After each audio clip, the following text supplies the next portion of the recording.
Hello NEET aspirants, तो सबसे पहले तो 21 जुलाई से आप लोगों के एमसीसी यानी कि एमबीबीएस ऑल इंडिया काउंसलिंग के रजिस्ट्रेशन स्टार्ट होने वाले हैं। तो आप लोग अपने डॉक्यूमेंट सारे अच्छे से तैयार करके रख लीजिएगा एंड रजिस्ट्रेशन अपना अच्छे से कर दीजिएगा, ठीक है।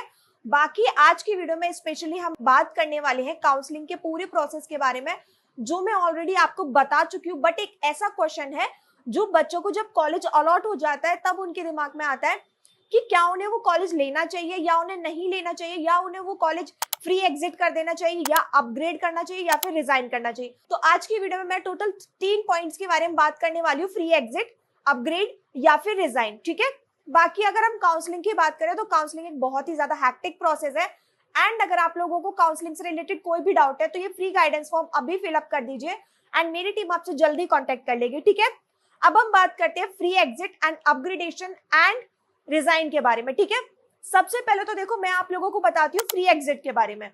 आप लोगों ने रजिस्ट्रेशन किया, सिक्योरिटी फी भरी, चॉइस फिलिंग की, चॉइस लॉकिंग की, देन आपका राउंड 1 का रिजल्ट आ गया। मानिए कि आपको राउंड 1 में कोई कॉलेज अलॉट हो गया बट आपने वो सीट नहीं ली, आपने वो कॉलेज ज्वाइन नहीं किया, तो ये तो हो गया आपका फ्री एग्जिट। अब हम बात करते हैं अपग्रेडेशन के लिए। जैसे आपको सेम एज राउंड 1 में कॉलेज अलॉट हुआ, ठीक है, आपने कॉलेज ज्वाइन कर लिया एंड देन आपने फिर से राउंड 2 के लिए पार्टिसिपेट किया, तो ये तो हो गया अपग्रेडेशन का प्रोसेस, ठीक है।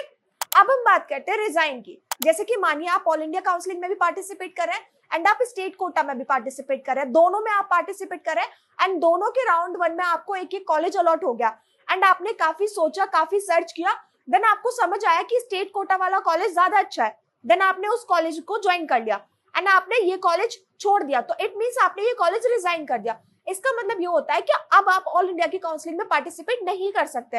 अगर आपको ऑल इंडिया काउंसलिंग में फिर से पार्टिसिपेट करना है तो आपको रजिस्ट्रेशन एंड पूरा प्रोसेस स्टार्टिंग से फिर से करना होगा, बट जो आपका ऑल इंडिया का जो सिक्योरिटी मनी थी वो आपकी रिफंड हो जाएगी, ठीक है।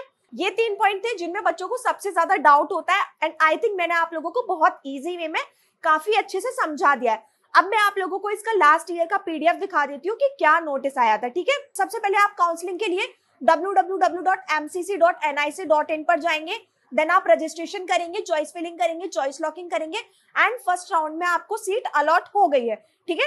फर्स्ट राउंड में अगर आपको सीट अलॉट हो गई तो ये लिखा हुआ है after the round 1 ends fresh registration for round 2, new candidates and free exit candidates of round 1 are eligible, already registered candidates और राउंड 1 नीड नॉट रजिस्टर्ड। तो इसमें ये लिखा है कि राउंड 1 में अगर आपको सीट अलॉट हो गई है एंड आपने ज्वाइन नहीं किया है तो आपका वो फ्री एग्जिट कहलाता है, ठीक है। बट इफ अगर आपको सेकेंड ऑप्शन यहाँ दे रखा है कि राउंड 1 में आपको सीट अलॉट हो गई, आपने फ्री एग्जिट कर लिया, ठीक है। नेक्स्ट, अगर आपको जो कॉलेज अलॉट हुआ है एंड आप उस कॉलेज में report to the allotted institute complete, आपने पूरी जो एडमिशन की फॉर्मेलिटीज थी वो सारी कंप्लीट कर ली है, तो आप फ्री एग्जिट नहीं कर सकते, ठीक है। तो फिर आप अपग्रेडेशन के लिए एलिजिबल हो जाते हैं, देन आप अपग्रेडेशन कर सकते हैं फॉर राउंड 2, ठीक है। फिर आपको चॉइस फिलिंग राउंड 2 के लिए फिर से करनी पड़ेगी, देन आपको सेकेंड राउंड में सीट अलॉट हो गई है तो यहाँ 2 ऑप्शन है, एक candidate is eligible to participate in further round announcement, ठीक है। आप या तो फर्दर आगे के राउंड में पार्टिसिपेट कर सकते हैं या फिर आपको जो सीट अलॉट हुई है लेकिन आपने कॉलेज ज्वाइन नहीं किया है और सिक्योरिटी मनी आपकी फॉरफिटेड हो जाएगी, ठीक है। अगर आपने कॉलेज ज्वाइन नहीं किया राउंड 2 में, आपको राउंड 2 में कॉलेज मिल गया एंड आपने अलॉट नहीं किया तो आपको सिक्योरिटी मनी वापस नहीं आएगा, ठीक है। बट अगर आपने कॉलेज अलॉट कर लिया तो आप अपग्रेडेशन के लिए एलिजिबल है बट रिजाइन के लिए एलिजिबल नहीं है, ठीक है। तो ये तो हो गया। अब आते हैं हम राउंड 3 पर। राउंड 3 पर आप फ्रेश रजिस्ट्रेशन करेंगे एंड चॉइस फिलिंग करेंगे फॉर राउंड 3 के लिए, but round 2 choices will be treated as null and void, ठीक है।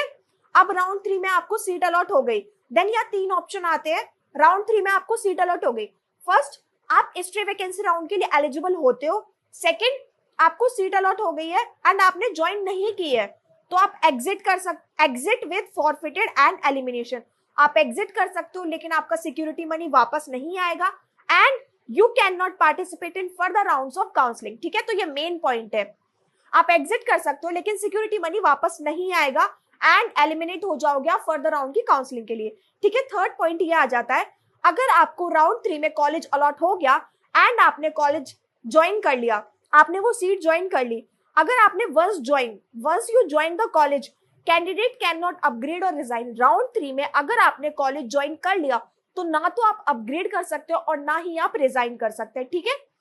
ये मैंने आपको काफी अच्छे से काफी शॉर्ट में समझा दिया है। बाकी अगर आपको ये पूरा पीडीएफ चाहिए ना तो डिस्क्रिप्शन में से चेकआउट कर लेना। एंड अगर आप लोग जानना चाहते हैं कि आपके मार्क्स पे आपके बजट के अकॉर्डिंग कौन सा कॉलेज बेस्ट रहेगा तो मेरी टीम से जल्दी कांटेक्ट कर लीजिए, नंबर आपको डिस्क्रिप्शन में मिल जाएगा। और अगर वीडियो पसंद आई हो तो मेरे चैनल को सब्सक्राइब कर लीजिए और ऐसे रिलेटेड वीडियोस के लिए मेरे को फॉलो कर लीजिए। Stay tuned, bye bye.